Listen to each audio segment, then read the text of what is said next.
Next concept is effect of stretching the wire. एक तार को खींचा जाएगा तो उसके रेजिस्टेंस पर क्या फर्क पड़ेगा।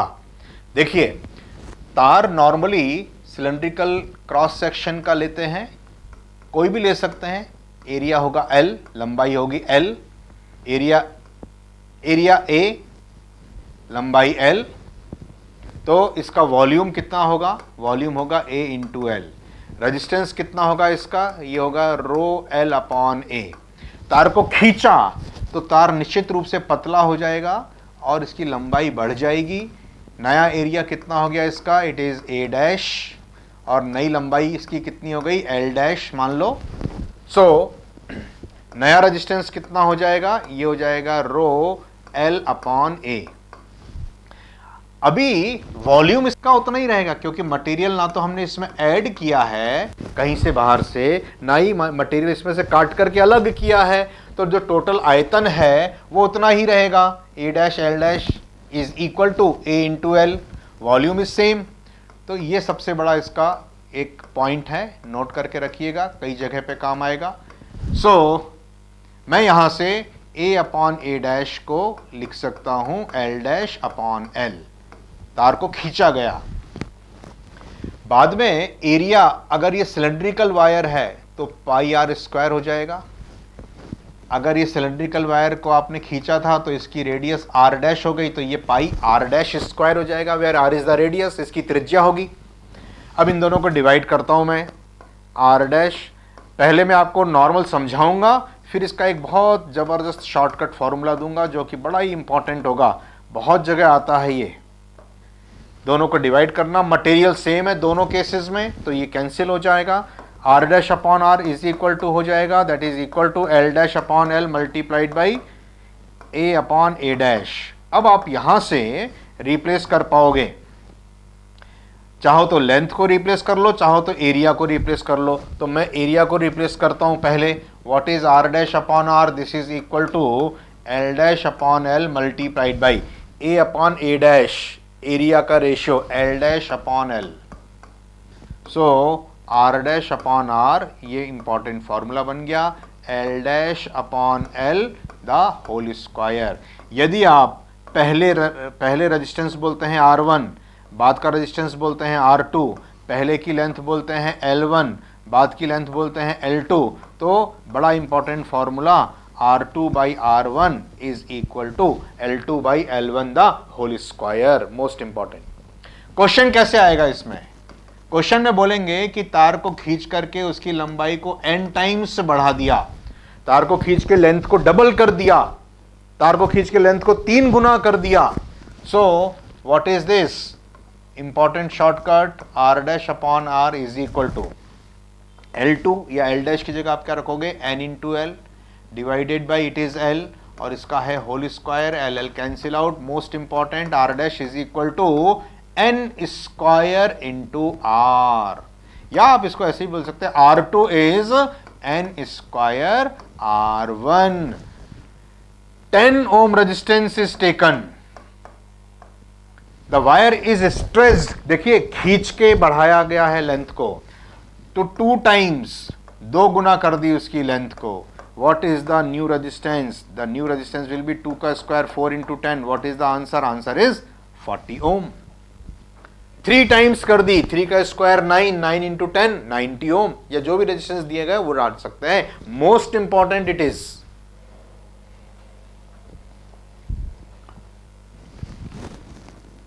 सो R dash upon R is n square. Okay, most important आ गया, या new resistance is equal to n square R।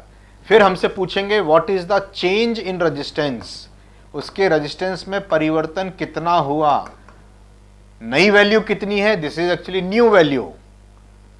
तो चेंज का मतलब हो गया what is the change, final value minus initial value, that is equal to R dash minus R, that is equal to R dash कितना है n square R minus original कितना है R। तो what is is not very much important. अगर आपसे पूछेंगे अगर तार को खींच करके उसकी लंबाई को n गुना बढ़ा दिया तो परिवर्तन कितना आएगा रेजिस्टेंस में, answer is n square minus 1 into R। Not very much important, पूछते वही है।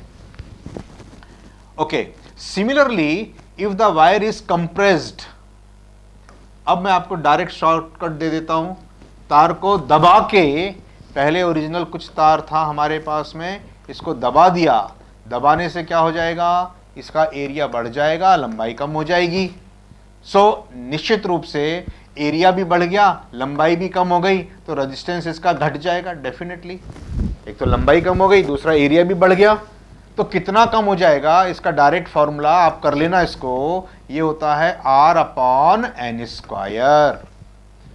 What is the decrease in resistance, the new resistance will be R by n square. एक तार था जिसका रेजिस्टेंस था 100 ओम, इसको कंप्रेस करके इसकी लेंथ को हाफ कर दिया।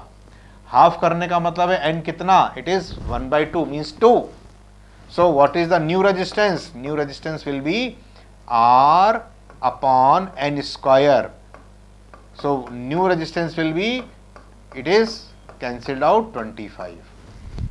या तो आप n स्क्वायर r वाले से डायरेक्ट कर लेते तो भी आता, n कितना था 1/2 लिखते आप, कितना गुना, आधा गुना n स्क्वायर r, तो भी आंसर वही आ जाता 1/4 इंटू 100। और नहीं तो अगर आप उसको कम करके मानते तो 2 की जगह यहाँ पे स्क्वायर करके डाल देते तो आंसर 25 ओम आ जाता।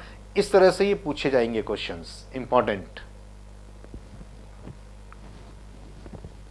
Next concept is very important, percentage change in resistance. Direct shortcut देखिएगा इसको कैसे निकाला गया है। हमसे पूछा जाएगा कि अगर एक तार को खींच करके इसकी लंबाई को, लेंथ को डेल्टा % इंक्रीज कर दिया जाए, बढ़ा दी जाए लंबाई इसकी, the length of the wire is stressed to increase by delta %, to delta %, 2% बढ़ा दी, 3% बढ़ा दी लेंथ को, तो उसके रेजिस्टेंस में कितना चेंज आएगा। देखो यहाँ पे R dash is equal to क्या है formula, it is n square R formula है हमारे पास में, और चेंज के लिए हमसे पूछा गया है, तो व्हाट इज द चेंज, ये है n square minus 1 into R। तो हम इस फॉर्मूले का यूज करेंगे। लंबाई, नई लंबाई कितनी है, डेल्टा % बढ़ा दी, चेंज कर दी, तो चेंज हम पहले निकालेंगे। चेंज इन लेंथ कितनी हो गई, डेल्टा % ऑफ L, है ना। तो नई लंबाई कितनी होगी, नई लंबाई होगी दैट इज ओरिजिनल थी पहले L, और अब कितनी हो गई, डेल्टा % ऑफ L, इसमें ऐड कर दो। फॉर एग्जाम्पल पहले लंबाई थी आपके पास 2 मीटर, आपने 2% इंक्रीज कर दी, तो नई लंबाई कितनी लोगे आप, नई लंबाई लोगे पुरानी लंबाई प्लस 2% ऑफ दिस 2 मीटर। इस तरह से किया जाता है mathematics calculation. So what is new length, this is equal to old length plus delta % of L। यहां से मैं लिख सकता हूं L को कॉमन लेकर के 1 प्लस डेल्टा अपॉन 100, इतना लिख सकता हूं। Now what is change, change in resistance का जब आप कैलकुलेशन करेंगे तो ये आएगा that is equal to n square minus R। n कितना होगा जानते हैं, L dash is equal to n times L। तो आप जब लिखते थे n, तो n is equal to what, इतने गुना आपने लंबाई को चेंज किया है। You have to write here, n square की जगह लिखना पड़ेगा 1 प्लस डेल्टा अपॉन 100, इसका स्क्वायर माइनस 1 इंटू R है पूरे में, तो it is R। Most important, a plus B का whole square, a square plus B square plus 2ab minus 1 into R। Most important shortcut आ रही है, 1 कैंसिल कर देना। अगर आपसे पूछेंगे चेंज इन रेजिस्टेंस तो इतना, और परसेंटेज चेंज पूछेंगे तो 100 से मल्टीप्लाई कर दीजिए। तो change in percentage this is equal to 100 का मल्टीप्लाई करिए, तो एक 100 और एक 100 बाहर आ गई। I can write it as delta square upon 100 plus it is 2 delta, और 100 बाहर लेकर के 100 से कैंसिल कर दीजिए, नीचे से 100 कॉमन कर दीजिए, ये कैंसिल कर दीजिए। So most important, most important, if the length of the wire is increased by delta %, the change in the value of resistance is 2 delta plus delta square by 100%। Direct formula है ये। एक तार का resistance कुछ भी था, यदि उसकी लंबाई को 2% इंक्रीज कर दिया तो what is the change in resistance? 2 into 2 4, 4 plus 2 square 4/100 इतना percent.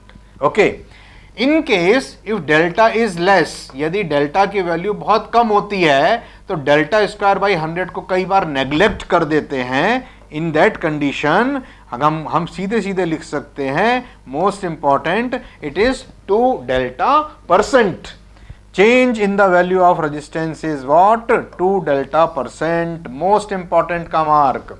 If the length of the wire is increased by 3%, so what is the change in resistance? 3 into 2 6%, 4%, 4 into 2 8%, और अगर ज्यादा चेंज करेंगे 10%, तो 10% में भी देखना आप यहां पे अगर आप डालोगे, फॉर एग्जांपल 10 डाला आपने,